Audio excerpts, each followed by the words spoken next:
ఇక హన్మకొండ జిల్లాలోని medical cover హాస్పిటల్లో దారుణం చోటు చేసుకుంది. హాస్పిటల్ డాక్టర్ల నిర్లక్ష్యం వల్ల మరో ప్రాణం బలైంది. పర్వతగిరి మండలం కేంద్రానికి చెందిన గుడ్ల చిన్న సుశీల అనే మహిళకు ఒకేసారి 2 ఆపరేషన్లు చేయడంతో వైద్యం వెగిటించి మృతి చెందాడు. ఇక 10 రోజుల క్రితం కాలుకు ఇన్ఫెక్షన్తో అవడంతోనే మెడికవర్ ఆసుపత్రికి తీసుకొచ్చారు. ముందుగా 2,10,000 రూపాయలు కట్టించుకుని అడ్మిట్ చేసుకున్నారని బాధితులు ఆవేదన వ్యక్తం చేశారు. డిస్కౌంట్ ఇస్తామని సర్జరీకి ఒప్పుకోవాలంటూ తమపై ఒత్తిడి పెంచారని, వారం రోజులుగా రక్తం ఎక్కిస్తూ చివరికి మరణించిందని తెలిపారు. వాపోయారు.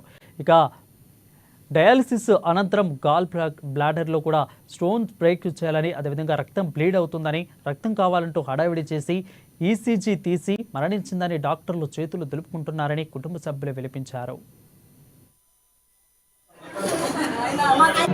గ్రామం నుండి మా అమ్మని తీసుకొచ్చి గుడ్ల సుశీల అనే పేషెంట్ని ఆమెకు ట్రీట్మెంట్ కాలు ఇన్ఫెక్షన్ అయిందని తీసుకొచ్చినాం. అలాగే కిడ్నీ ప్రాబ్లం ఉందని చెప్పి డయాలసిస్ చేసిన తర్వాత 2 రోజులు మంచిగానే ఉంది. తర్వాత ఇంటికి వెళ్దామని, తర్వాత స్కానింగ్లో బ్లడర్లో స్టోన్స్ ఉన్నాయండి, ఆ స్టోన్స్ తీయాలని వెంటనే వేస్తే ఏమవుతుందో, ఆమె ట్రీట్మెంట్ తట్టుకుంటుందో తట్టుకోదో అని 2 రోజులు ఆలోచించి వద్దన్న తర్వాత మళ్ళీ సార్ వాళ్ళు వచ్చి చేయించుకోండి బాగానే ఉంటుంది అని రేట్ మాట్లాడుకొని చేయించుకోండి అమ్మ అంటే మళ్ళీ ఆలోచించుకొని చెప్పి మేము చేయమన్నాం. బాగుంటుందని కదా చేయమనేది, ఇట్లా చేస్తారని మాకు తెలియదు కదా. చేసేషన్ థియేటర్ బ్లడ్ ప్యాకెట్ కావాలన్నారు, బ్లడ్ ఎక్కించిన తర్వాత తీసుకువెళ్ళి బాగానే ఉంది. చేసిన తర్వాత బయటికి తీసుకొచ్చిండు, ఐసీకి తీసుకుపోతానమన్నారు. ఆమె మాట్లాడింది బాగానే లేదని అన్న తర్వాత లోపలికి వెళ్ళిండు.